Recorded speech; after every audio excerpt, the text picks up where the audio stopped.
Hello everyone. Welcome to the Achievers Camp. Let's start our today's Hindu editorial analysis.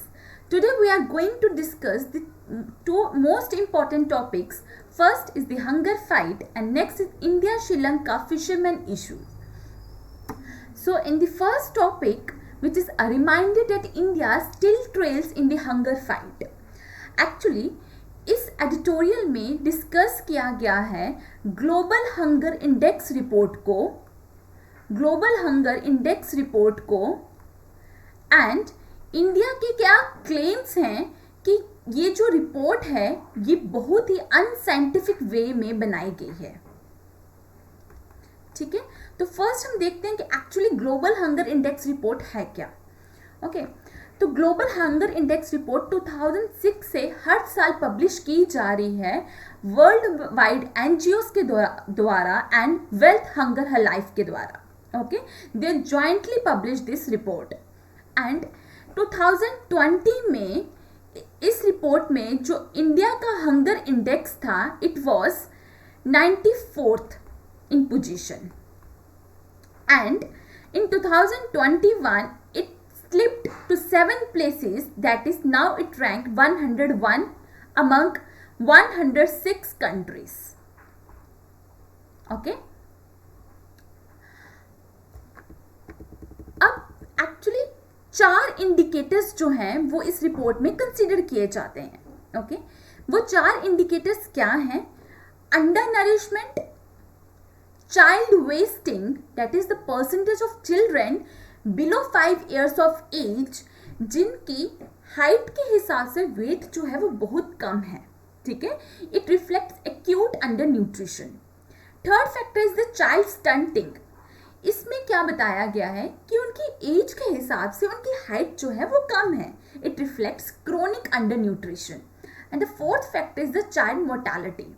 Means under the age of 5 how much rate of children die each year. Okay, that define child mortality. अब under nourishment और child mortality की बात करूं तो ये दोनों जो factors है ना it covers 1/3 each in the global hunger index and stunting and wasting covers 1/6 each in the global hunger index rank. अब जो इनको जो स्कोर दिया जाता है वो दिया जाता है 0 से 100 के बीच में. 0 means no hunger, where's 100 means worst condition. Okay, India का जो स्कोर है it is near about 27.5. Okay, India ने जो है इम्प्रूवमेंट शो की है बट वो इम्प्रूवमेंट जो है वो बहुत ही स्लो इम्प्रूवमेंट है.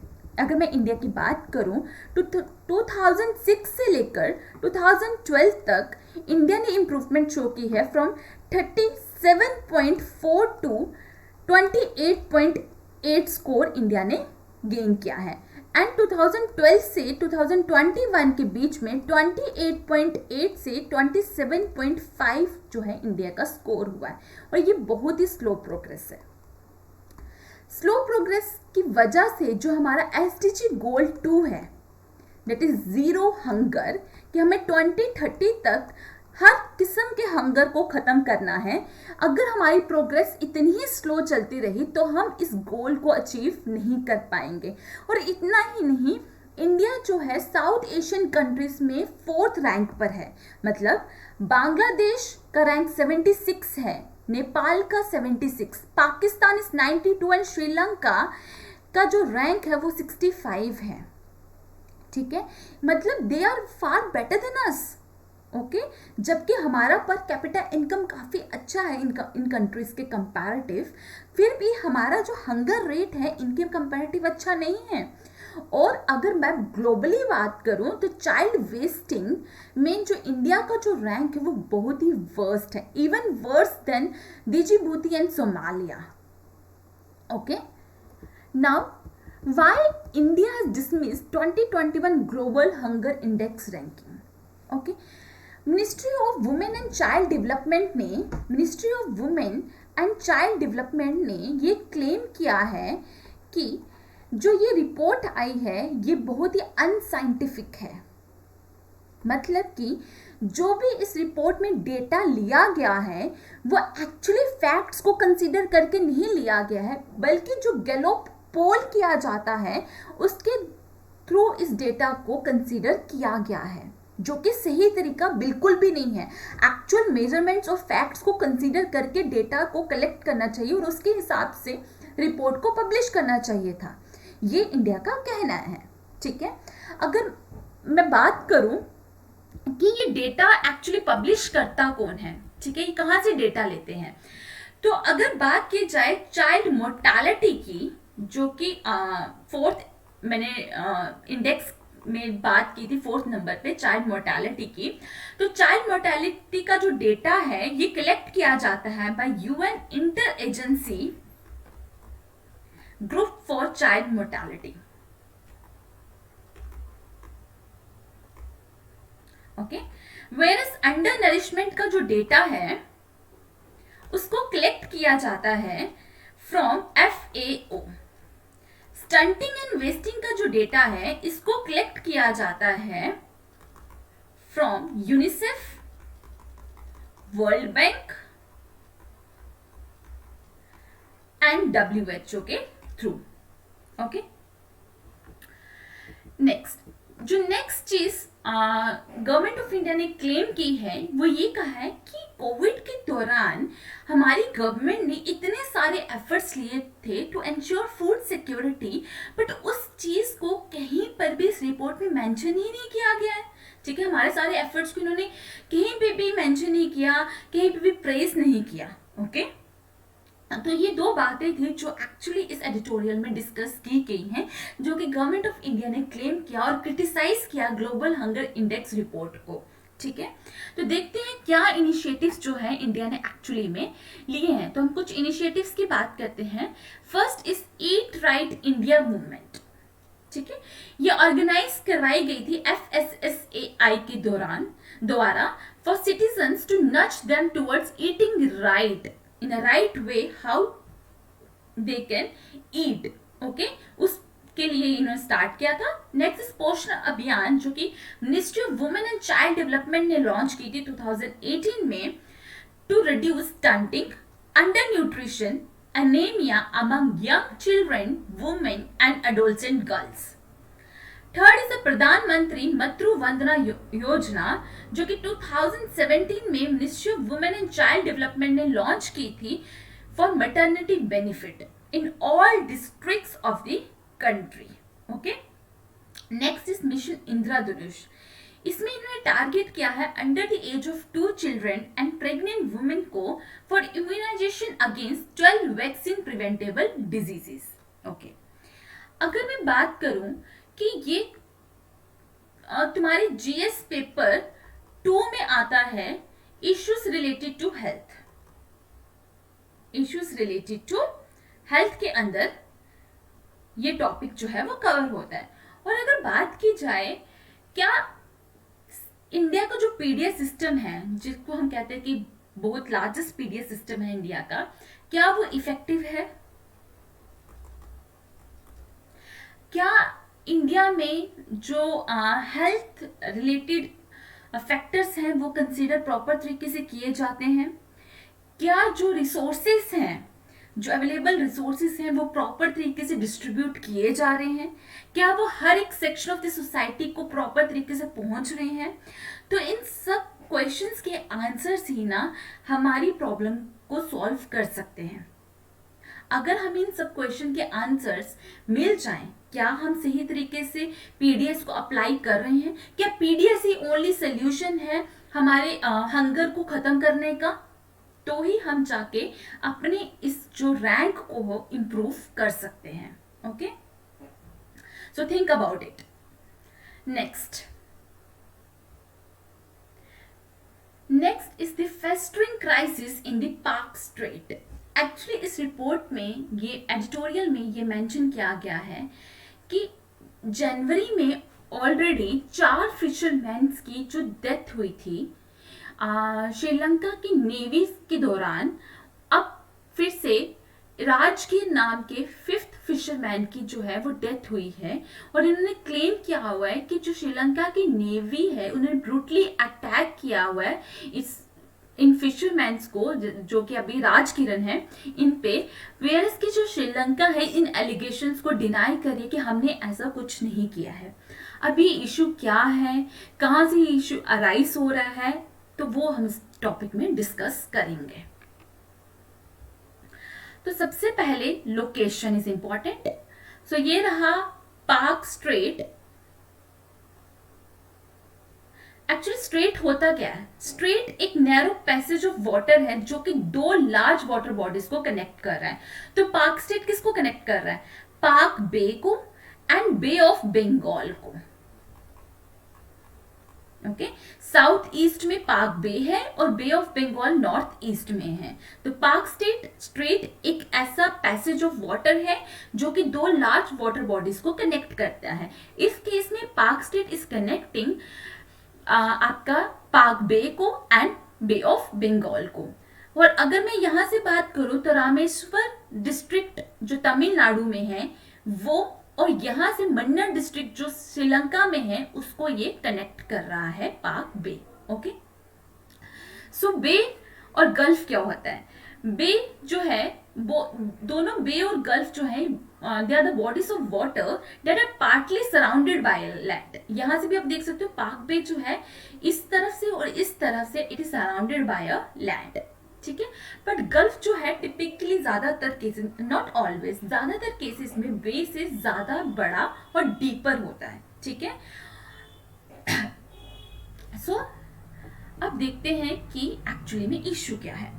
इश्यू तुम्हारा ये है कि ये जो इनका जो कॉन्फ्लिक्ट चल रहा है ना, ये चल रहा है फ्रॉम 1974 के इंटरनेशनल मैरीटाइम बाउंड्री एग्रीमेंट से। 1974 में इंटरनेशनल मैरीटाइम बाउंड्री एग्रीमेंट जो है वो साइन किया गया था इंडिया और श्रीलंका के बीच में। ठीक है, जिनमें इन्होंने कहा था कि तुम अपने हिस्से में फिशिंग करोगे और हम अपने हिस्से में फिशिंग करेंगे। हम दोनों जो है ना एक दूसरे के हिस्से में इंटरफेयर नहीं करेंगे, एंटर नहीं करेंगे। और एक मतलब कि जो कि प्रॉपर डिमार्केटेड लाइन ही है ना, तो इंटरनेशनल मैरीटाइम बाउंड्री लाइन जो है वो बनाई गई थी। अब ये लाइन जो है प्रॉपर डिमार्केशन थी ही नहीं, तो मोस्टली नोइंगली या अननोइंगली ना यहाँ के फिशरमैन यहाँ और यहाँ के फिशरमैन यहाँ पर ट्रॉल करते रहते थे, आते जाते रहते थे। ठीक है, फिशिंग के लिए। और इनफैक्ट जो श्रीलंका वाली साइड में जो फिशिंग एरिया है ना वो ज्यादा रिच है, वहां का जो वाटर है ज्यादा रिच रिसोर्सेज वहां पर प्रेजेंट है एज कंपेयर टू इंडिया वाले रीजन में। ठीक है, बट काफी देर तक ऐसा चलता रहा, मतलब एग्रीमेंट साइन होने के बाद भी ना कोई भी इश्यूज आए नहीं थे। ठीक है, बट इशू कब स्टार्ट हुआ? जब 1983 में इलम वॉर हुआ था। ठीक है, और 2009 तक ये वॉर चलता रहा था। जब 2009 में ये वॉर खत्म हुआ तो श्रीलंका के फिशरमैन्स ने ये क्लेम किया कि बाय जो भी इंडिया का फिशरमैन यहाँ पे फिशिंग करने आता है और जो भी बॉटम ट्रॉलिंग जो चल रही है उसको बंद कर देना चाहिए। ठीक है, वो अपने ही रीजन में वहां पर फिशिंग करे, हमारे रीजन में एंटर ना करें। उसका रीजन ये भी था कि काफी टाइम तक 1983 से लेकर 2009 तक उनको जो भी उस एरिया में जहां पे वॉर चल रहा था उस एरिया में ना उनको फिशिंग करना वगैरह अलाउ नहीं था। जब 2009 में वॉर खत्म हुआ तो उस रीजन के फिशरमैन ने दोबारा से फिशिंग में इंटरेस्ट लेना शुरू किया अपनी लाइवलीहुड को प्रोटेक्ट वगैरह करने के लिए। ठीक है, बिकॉज काफी टाइम तक वो लोन्स पे डिपेंड थे, काफी टाइम तक वो लिमिटेड रिसोर्सेज पे डिपेंड थे। तो अब उन्होंने कहा कि इंडिया के फिशरमैन को हमारे रीजन में एंटर ना किया जाए।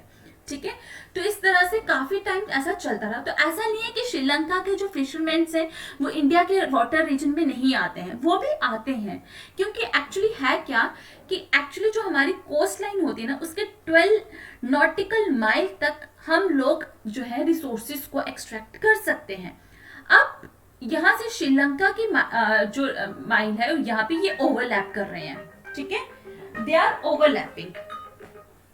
सो जिसकी वजह से प्रॉपर डिमार्केशन ना होने की वजह से ये यहाँ पर और ये यहाँ पर नोइंगली या अननोइंगली एंटर कर जाते हैं, ठीक है। अब बॉटम ट्रॉलिंग एक्चुअली होती क्या है? बॉटम ट्रॉलिंग जो है ना, ये एक ऐसा मेथड है फिशिंग का जिसमें बहुत सारे हैवी वेटेड नेट्स को ना सी फ्लोर के अक्रॉस ड्रैग किया जाता है to catch the fish, because इससे ना हम एक गो में बहुत सारे फिशेस को कैप्चर कर सकते हैं। बट क्यों श्रीलंका के फिशरमैन्स कह रहे हैं कि हमें बॉटम ट्रॉलिंग नहीं करनी है, वेरस कि इंडिया के फिशरमैन्स जो है बॉटम ट्रॉलिंग करने पे अड़ गए हैं कि हमें बॉटम ट्रॉलिंग करनी है। एक्चुअली बॉटम ट्रॉलिंग करने से क्या होता है कि सिर्फ फिशेस ही उसके साथ नहीं आती हैं, बल्कि जितने भी उस रीजन पे जो भी रिसोर्सेस होंगे ना, वो भी उसके साथ ही साथ रिमूव हो जाएंगे, ठीक है, जिसकी वजह से बायोडाइवर्सिटी पे काफी ज्यादा इम्पैक्ट पड़ेगा, ठीक है। और जितनी भी स्पीशीज होंगी वो भी धीरे धीरे खत्म होने शुरू हो जाएंगी, क्योंकि वो भी उनके साथ साथ ही रिमूव होना शुरू हो जाएंगी, ठीक है। So this is the reason why there is a conflict between India and Sri Lanka fisherman. अब इसका सोल्यूशन क्या है? इसका सोल्यूशन एक ही सोल्यूशन है कि दोनों को बैठकर बात कर लेनी चाहिए आपस में, दोनों को आपस में बैठकर बात करनी चाहिए, कोई जॉइंट अग्रीमेंट, कोई सोल्यूशन निकालना चाहिए, ठीक है। क्योंकि कहते हैं ना, छोटी लड़ाई भी बड़ी लड़ाई का कारण बन सकती है। तो अभी जो ये छोटे छोटे कॉन्फ्लिक्ट चल रहे हैं, ये धीरे धीरे बाद में आगे जाकर बड़े कॉन्फ्लिक्ट का रीजन हो सकता है, ठीक है।